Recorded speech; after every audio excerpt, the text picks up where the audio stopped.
Good morning. My name is William Birdsong, Extension Specialist located at the Wiregrass Research Center in Headland, Alabama. I just want to give a little short update on the 2018 Farm Bill.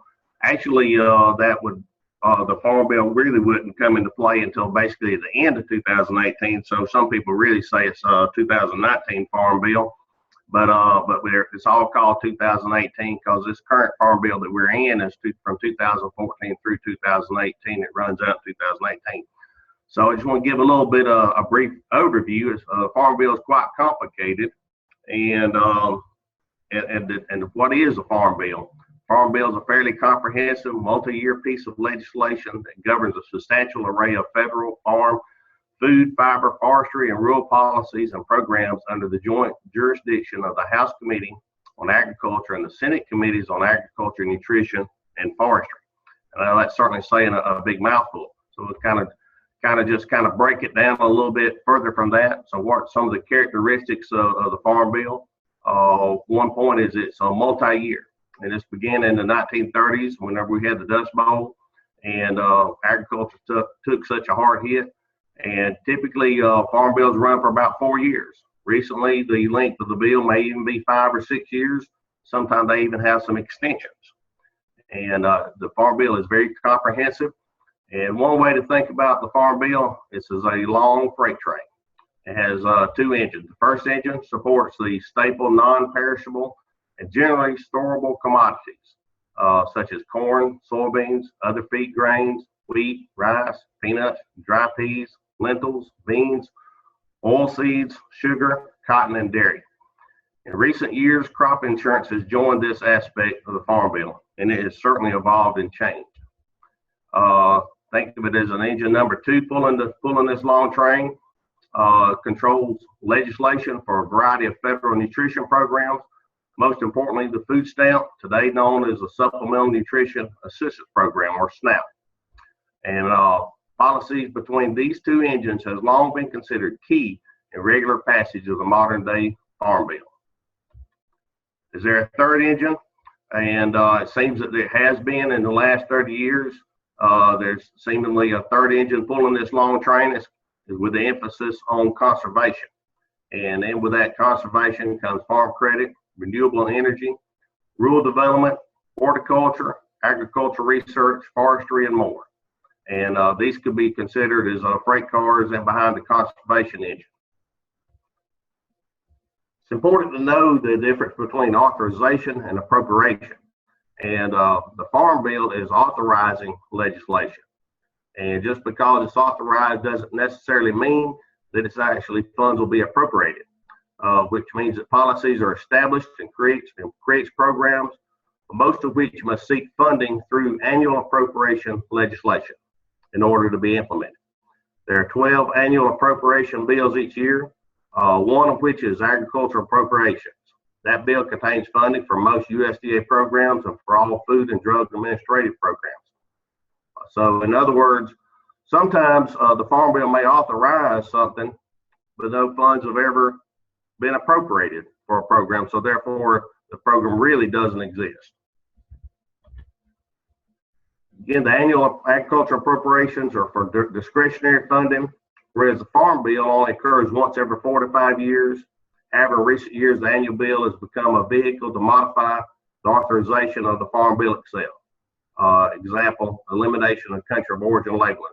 The country of origin labeling was in the 2014 Farm Bill, and during one of the, I believe it was this past year, 2016, during the annual agriculture appropriation bill, then that was taken out for various means and reasons. So what are the contents and highlights of the 2014 Farm Bill? It contains 12 titles. Title 1 is commodities, and that's where cotton is really looking at. It's trying to get back into Title 1 because cotton is opted out of Title 1 amid WTO concerns out of Brazil. Title 2 is conservation. Title 3 is trade. Title 4 is nutrition. Title 5 is credit. Title 6 is rural development. Title 7 is research and extension. Title 8 is forestry. Title 9 is energy. Title 10 is horticulture. Title 11 is crop insurance. and Title 12 is miscellaneous. That's kind of like a 1%. You know, all these titles are not set in stone, but the recent discussions I've had with people going to Washington working on the Farm Bill since Cotton had opted out on Title I, more toward an insurance entitlement, they really want to look to try to get back in on Title I on the oil seeds, simply because if we're not in on this 2014 Farm Bill, the likelihood of cotton getting back in and the 2018 Farm Bill is going to be rather slim. So there's a huge effort by Cotton to get back in on Title I. So what are some of the highlights of the 2014 Farm Bill? It was a major redesign of commodity program support. It expanded the crop insurance coverage and subsidies, consolidation of certain conservation programs. It is warranted to be noted that this is the first cut to a conservation program since conservation emerged as a farm bill funding in 1985. If you remember, in 1985 is whenever the Conservation Reserve Program came out and was established. And so this is the first farm bill that actually has cut back on some of the funding to that. This is also the reauthorization of SNAP with the modest cuts to the food stamp program. Also was a retention and continued expansion of the Conservation Stewardship Program, referred to as the CSP. And I know that there's some several farmers in the area here with the conservation tillage, use of poultry litter, and so forth, have applied for CSP. Some farmers in the area have been funded. Most of that funding went more toward northern Alabama as far as the state is concerned, from the best of my understanding. But we still have producers that are looking for that. And what I am hearing on CSP is it's a underfunded. So that's kind of an example of the authorization, but there's no funding put in place for it, not to speak of. Also, is increased funding for conservation partnerships. Conservation requirements is a condition for receipt of crop insurance subsidies. So that's very important. I knew that was discussed. Is that in conditions to receive farmers to receive crop insurance, they must adhere to the conservation guidelines. Creation of whole farm revenue protection, crop and livestock insurance program for diversified farms. And that's something that's new, a new type of insurance for whole farm revenue. I've had some calls about that earlier this spring. Some farms there in this area are looking into purchasing whole farm insurance. Increased funding for new and beginning farmers, value-added organic agriculture, local and regional food systems, and healthy food access and nutrition incentives. So what is the cost of the 2014 Farm Bill? It's projected the 5-year cost for all mandatory programs was $489 billion. And out of all this, 80% goes into nutrition, 9% into crop insurance subsidies, 6% to conservation programs, 5% into commodity subsidies. And that's as far as those on the farm level, our farmers, we're really looking more toward that 5% on trying to work to sustain our farms and keep them in business. So you can see that the huge lion's share of the Farm Bill is not necessarily keeping the farm existing financially somewhat, as some people would say. So again, what's in the Farm Bill? This is like a 10-year breakdown, more or less, looking at percentage, just kind of showing a pie chart of what I just read there. Is the food stamps is about 750, which projected to spend 756 billion in 10 years, which is basically 79.1%. Crop insurance 89.8 billion, which is about 9.4%. Conservation 56 billion, which is around 6% of the Farm Bill. The commodity programs 44.4 billion, and that's what the farms here look for is on the PLC and ARM type program support. And this is everything else is like the 8.2 billion. That's like the 1% there to help keep USDA running. So what are some projections? The most recent calculation has a cost for the farm bill down to 457 billion. It's actually a 32 billion-dollar dip, including substantial decrease in SNAP costs, which was around 24 billion.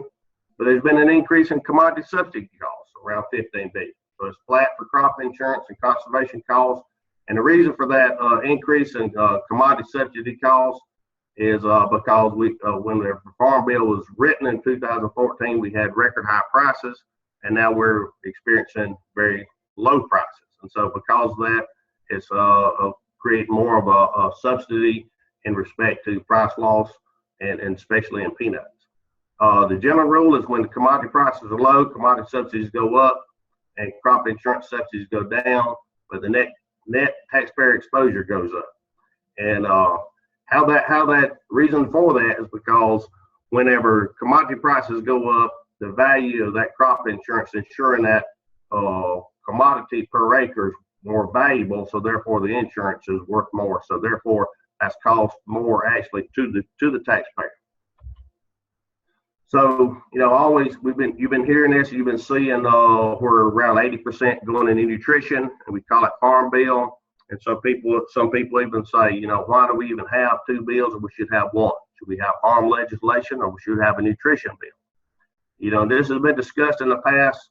It's never been successful to be separated, and but it's my understanding that we probably do not want to separate this because such a small percent of the lawmakers are coming from the farm states now, and only around 2% of the population, even or less, even are active in agriculture. And so therefore, to get our farm legislation passed, it might be better to be coupled with nutrition. That's been the mindset. I can't say I would disagree with that. So what are we looking forward in 2018? As far as the SNAP, nutrition and anti-hunger advocates would love to expand food stamp benefits. However, the campaign will be more in line to not lose funding. Some talk has been to improve access and promote healthy food and eating habits. I would agree with that wholeheartedly. I don't know how we're exactly going to accomplish that, but commodity prices are much different than when the 2014 Farm Bill was crafted. As far as cotton, I've already hit on it a little bit, but in the last Farm Bill, cotton opted to pour most of its money into crop insurance as opposed to price support, and that's where Stacks was created, and I'd say that many are very dissatisfied.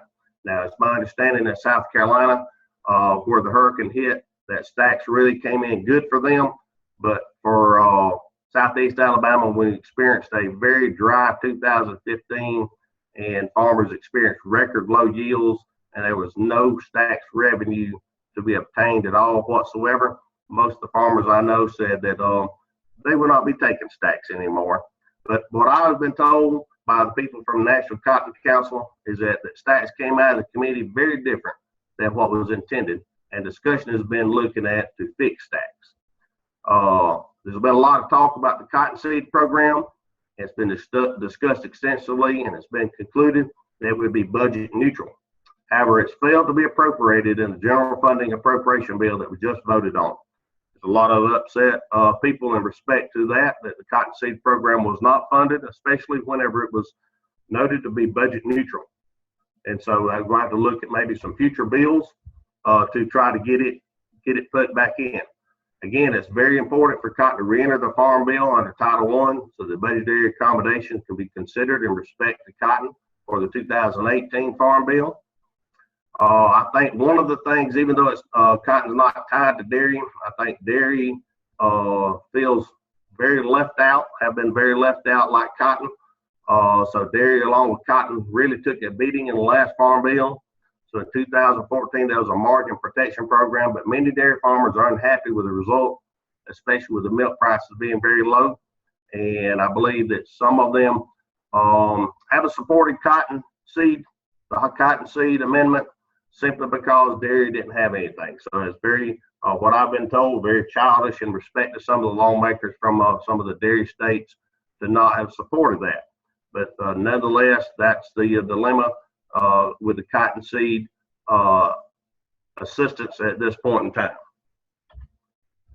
Food food grains, feed grains, oil seeds. In 2014, the bill had the agricultural risk coverage option called ARC and the price loss coverage option PLC. Most people in peanut country are very familiar with PLC. It has created help offset revenue loss from a falling market. And I would say that in peanut country, peanuts have been very satisfied in respect to the generic acres. But that would probably change in the 2018 bill. What I've been told about the generic acres very likely couldn't be converted into a peanut base. But y'all, that's yet to be seen. Anything can happen. And conservation CRP was capped at 24 million acres. And there is some interest to increase these acres. Whenever there's a falling market, that's whenever it seems to be more of an increase in trying to get more acres enrolled in CRP. If this occurs, likely the EQIP and CSP will more than likely be cut. Some farmers in our area through EQIP or water conservation have been able to capitalize and be able to be assisted with irrigation on more water use efficiency. And so that's been a good thing for us. And so I would prefer to keep it in EQIP and CSP, maybe even increase funding in CSP as opposed to into CRP. That 1% that I mentioned earlier, funding goes to beginning and minority farmers, value added, rural business development, organic farming, fruits and vegetables, local food nutrition incentives, and agricultural research. These funds will run out of funding on September the 1st, 2018. And so future bills may be introduced to secure more permanent funding, but as of right now, programs for this type of aspect or emphasis is scheduled to run out September 1st of 2018. It's not a permanent funding aspect to the Farm Bill. So dates to remember, again, September the 30th, 2018. If an agreement is not reached, then extension may be warranted. That's not unprecedented because that has occurred before, and that may be what to occur again this time. One thing I want to remind everyone is something that we all know. An extension is that where the population is expected to increase to 9 billion by 2050. It's an increase of about another 2.6 billion people in the world. And so it's very important that we keep our farming community successful and in business and viable. And in respect to that, I would say that the Farm Bill is a safety net, not a subsidy. It's a consumer program. And so what we mean by that is we want to keep an abundant supply of food for the consumers. And when we do that, then it keeps the price or the cost of food dramatically lower. But if the cost of the food dramatically increases due to fewer farmers, this is food for thought here, and the price of food increases 10%, then the budgeted food stamp program will need an increase by 75.6 billion to buy the same amount of food, which is nearly twice the appropriated amount for commodity programs, which is 44.4 billion. So keeping farmers in business as a safety net is really a consumer program, simply because if farmers go out of business, not able to be sustainable, then the price of food will increase basically double, and that's only if a 10% increase. If it goes up 20%, then we're getting a heck of a deal with the amount of money that we're putting into as a safety net to the farmers. So it's given a 2-to-1 return. Could be giving many higher returns than the percent return than that. So that's certainly something that our government should consider, and I think that our farm groups should really hone in on this and make this as a point that if they don't keep agriculture viable here in the United States as a national security aspect, then the cost of feed on the food nutrition is going to increase rapidly, and they're going to either have to spend more money to get the same amount of food going to them, or there's going to be less food coming to those people. And one thing I heard while I was in Washington back in March is that they do not want to increase the cost of food to the single mother of children. They do not want to increase the cost of food to them at all whatsoever. And in order to best be able to do that, is to keep a very vibrant farm program so that farmers can continue to produce safe and abundant food supply for the American public. And the last thing I'd say, I didn't have a picture of this. I should have got it on here, but they said that as far as the farm bill is concerned, it's almost like looking at a duck on the pond. You may not see anything on top, but there's a lot of work going on underneath. And that's all I've got, unless anybody has any questions.